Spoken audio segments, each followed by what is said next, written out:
जय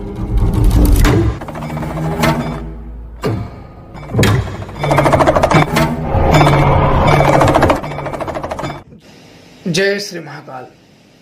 जैसे मंत्र का महत्व होता है उसी प्रकार से यंत्र का भी महत्व होता है। यंत्र होती है एक आकृति, कई शब्द लिखे होते हैं, कई आकृति बनी होती है। मंत्र होता है उसको जपने का और यंत्र होता है आकृति। इसी विषय में आप लोगों को मैं बताऊंगा। और माता शमशान काली के यंत्र पूजा का एक विशेष महत्व है। जो मैं आप लोगों को यंत्र आज दूंगा वो अपने पुराणों में, अपने वेदों में वर्णित यंत्र है। माता शमशान काली के, शमशान काली बेहद ही रहस्यमयी और गुप्त शक्ति है। गुप्त, इतनी गुप्त शक्ति है कि ज्यादा इनके बारे में किसी को ज्ञान ही नहीं है। जो जैसा ज्ञान दे दे, जो अपने मन से जैसा ज्ञान बना दे वैसा ही चल जाता है। सही किसी को नहीं पता है ज्यादातर, क्योंकि ये रहस्यमयी शक्ति है। ये शमशान से चलने वाली और संचालित होने वाली शक्ति होती है। इनको गृहस्थ लोग पहले जल्दी कोई इनकी साधनाएं आराधनाएं नहीं करता था, जल्दी कोई इनको साध नहीं पाता था, इनको जल्दी कोई प्रसन्न नहीं कर पाता था गृहस्थ लोग। इसलिए ये शक्तियां रहस्यमयी शक्तियों में आती हैं, गुप्त शक्तियों में आती हैं।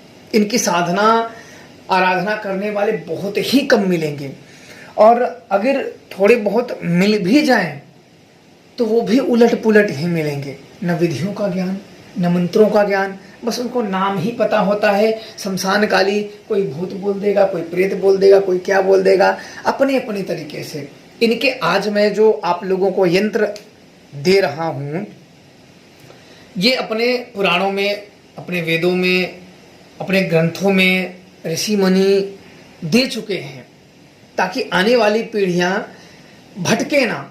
क्योंकि भटकता कौन है? मार्गों का ज्ञान ना होना।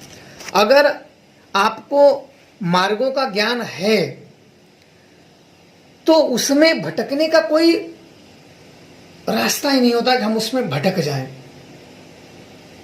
भटकना यही होता है विश्वास की कमी।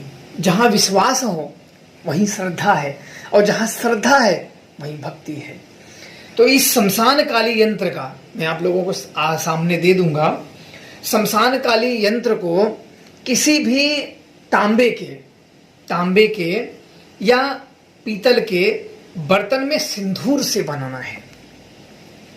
सिंदूर से बनाना है, और बनाने के बाद आप इनका पंचोपचार पूजन करें।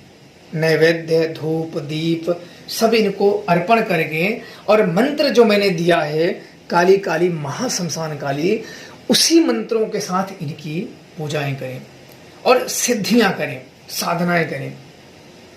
जिनको अगर विधियां ना हो वो विधि ले लें, और इस मंत्रों के जप से आप सारे कार्य सुलभ हो सकते हैं। भूत, प्रेत, मरी, मसान, जिन, बैताल, कोई भी ऐसा नहीं है कि जो इनकी कृपा के बाद हट ना जाए। और शमशान काली का यंत्र बेहद ही रहस्यमय। आप लोगों ने शायद आज तक देखा भी नहीं होगा कि यंत्र अलग अलग शक्तियों के होते हैं, अलग अलग शक्तियों को साधने का यंत्र होता है। और जैसे मंत्र होते हैं वैसे यंत्र भी होते हैं। तो इसीलिए मैंने आप लोगों के समक्ष शमशान काली के यंत्र रखे कि ताकि आप लोग उनकी जो भक्ति है, जो आप लोगों के अंदर अज्ञानता है, जो कुछ आपने भ्रमित है या लोगों ने भरमा दिया है, जो आपके पास क्लियर ज्ञान नहीं है, तो आप स्वयं ही देख के कर सकते हो और समझ सकते हो कि हमारे जो ऋषि मुनि, हमारे के पहले के लोग हमारे लिए वो दे चुके हैं। पहले ही वो हम सब के लिए दे चुके हैं कि आने वाली पीढ़ियां भटके ना। क्योंकि कलयुग में, कली काल के प्रभाव से इतने भटकेंगे कि कोई सीमा ही नहीं रहेगा। एक तख्त पे बैठा हुआ साधक भी भटक जाएगा, और जो पुजारी है उसकी तो कोई बात ही नहीं है। तो इसीलिए मैं आप लोगों के समक्ष माता शमशान काली के यंत्र रखें कि आप लोग स्वयं ही देखें और स्वयं ही करें इन चीज़ों में कि हमारे पहले के लोग हम सब के लिए दे चुके हैं। हमें कहीं भटकने की ज़रूरत नहीं है, कहीं लुटने की ज़रूरत नहीं है और कहीं किसी के फालतू के ज्ञान चक्रों के बहकावे में आने की भी ज़रूरत नहीं पड़ती है। जब हम उनका हाथ पकड़ेंगे तो हमसे छूट भी सकता है। हम स्वयं अपना हाथ उनको पकड़ा दें कि हे देवी, हम आपकी शरण में हैं, आप स्वयं ही हमारा हाथ थाम लीजिए। क्योंकि हो सकता है कि इस संसार माया भरी दुनिया में, इस कामना भरे संसार में, इतने कामना के बॉन्डर में कभी हाथ हम छोड़ भी सकते हैं। किसी कामना के वशीभूत आके हम हाथों को छोड़ भी सकते हैं, पर हम हमारा हाथ आप पकड़ लो कि हम छोड़ भी दें तो आप ना छोड़ो, अन्यथा हमारा जीवन जो धन्य की तरफ जाने वाला है वो कहीं खो जाएगा और जिस नियमों का हम पालन करते हैं वो नियम भी कहीं खो जाएंगे। और शमशान काली की जिसने एक बार उनके शरण में प्राप्त कर लिया, फिर उसे और कोई शक्तियों की जरूरत नहीं पड़ती है। एक बार जिसने शमशान काली की कृपा प्राप्त कर लिया, उसे और किसी की कृपा की जरूरत नहीं पड़ती है। जिसने समझ लिया, जिसने जान लिया, और वो देवी स्वयं जब जनाना चाहे तभी कोई जान सकता है। देवी के शरण में जाओ तो छोटे बच्चे बन के जाओ, ज्ञानी बन के जाओगे तो भटक जाओगे। इनको कोई पार नहीं पा सकता। जो काल की अधिष्ठात्री शक्ति है, इनको कौन पार पा सकता है? इनमें तो सदैव भक्ति मार्ग से, ज्ञान से इन्हें जाना नहीं जा सकता, क्योंकि ये ज्ञान से परे हैं। इन्हें भक्ति से महसूस किया जा सकता है, इन्हें जाना नहीं जा सकता।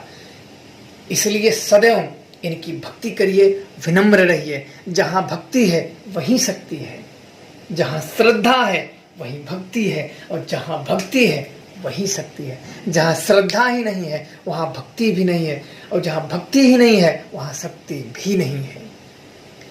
कई लोग कहते हैं ना कि हम भटक गए हैं, हम ये हैं, तो अधिकतर लोग ऐसे खोखले होते हैं, अधिकतर ढोंग करते हैं इनके नाम पे। तो कहाँ शांति रहेगी? शांति तो अपने अंदर हृदय रहेगी ना, जहाँ श्रद्धा रहेगी। जहाँ श्रद्धा है वहीं भक्ति है, जहाँ भक्ति है वहीं शक्ति है। जब जहाँ तीनों है वहाँ शांति क्यों नहीं है? शांति इसलिए नहीं है कि ये तीनों गुण आपके नहीं है, आप सिर्फ पाखंड पे टंगे हो। पाखंड करने की क्या जरूरत है? आप स्वतः ही सच्चे हृदय से उनकी भक्ति में लग जाओ, भक्ति में लग जाओ। अरे 1 महीने नहीं, 2 महीने में कृपा होगी, 4 महीने में, 4 साल में होगी तो झूठ। पाखंड करने की जरूरत ही नहीं है। तो सदैव शमशान काली के चरणों में समर्पित हो जाओ। इस शरीर का अंत शमशान में ही होना है, और जीते जी अगर वो स्थान प्राप्त कर लिए, क्योंकि वही एक अटल सत्य है जहां सबको जाना है। जो डर रहा है वो भी जाएगा, जो निडर है वो भी जाएगा। मरने के बाद किसी ने नहीं देखा है कि क्या होगा, पर ये तो सबने जाना है कि शमशान में जाना है, ये तो सबने जाना है। तो अवश्य वो शक्तियां होती। अघोरियों का कहना होता है कि शमशान काली को जिसने साध लिया है उसने मृत्यु के बाद आत्माओं पे विजय प्राप्त कर लिया है। जिसने शमशान काली को साध लिया है, जिसने उसकी कृपा प्राप्त कर ली है, उसे किसी का भय नहीं, किसी भी शक्ति का भय नहीं। और वो चाहे तो किसी भी शक्तियों को, किसी भी शक्ति का पूजा ले सकता है और किसी भी पुजारी को दंड दे सकता है। शमशान काली का उपासक चाहे, अघोरियों का कहना होता है कि शमशान काली का उपासक चाहे तो किसी भी पुजारी को वो दंड दे सकता है। बस शमशान काली की उसके ऊपर कृपा होनी चाहिए, क्योंकि शमशान में सारी शक्तियां उसी के अधीन होती है। बस शमशान काली का आशीर्वाद हो गया, बाकी सारी शक्तियां उसी के अधीन में आ जाती हैं। तो समझ लेना चाहिए आप लोग। यंत्र आप लोगों को समक्ष दे दिए हैं, मंत्र आप लोगों को दे ही दिया गया है। अवश्य करें और माता शमशान काली का अपने ऊपर आशीर्वाद लें और आशीर्वाद मिल गया तो जैसे माता अपने छोटे बच्चों की रक्षा करती है वैसे वो देवी रक्षा करती हैं। फिर किसी का कोई भय नहीं, किसी का कोई भय नहीं होता है, कोई भी हो किसी का भय नहीं होता। हम लोगों में यही होता है ना, कोई भी कुछ भी चला दे, तंत्र चला दे, मंत्र चला दे, टोटका टमानी कुछ भी चला दे, किसी से कोई भय नहीं। कोई हो सदैव उन पे भक्ति रखो, जब उन पे भक्ति रखोगे तो किसी से कोई डर नहीं होता है। आप लोग, आशा करता हूं कि आप लोगों को समझ में आ गया होगा। अपने अपने राय अवश्य दें, खुश रहें, माता शमशान काली की भक्ति करें। मंत्र भी दे दिया गया है, काली काली महाशमशान काली, भूत प्रेत में हाहाकार मचाओ काली, झिनझिनात को पीर फकीर को मारो काली, मैं बुलाओ आओ काली। ये मंत्र मैंने कई बार दे दिए हैं, यही मंत्रों का जाप करें। यंत्र बना के, यंत्र का भी विधान दे दिया गया है, बना के मंत्रों का जाप करें। उनका आशीर्वाद साक्षात्कार उनका आप अनुभव कर सकते हो। और एक बार इसकी कृपा हो गई तो फिर किसी की जरूरत नहीं होती है। करो या ना करो, आपके ऊपर है। जय श्री राम।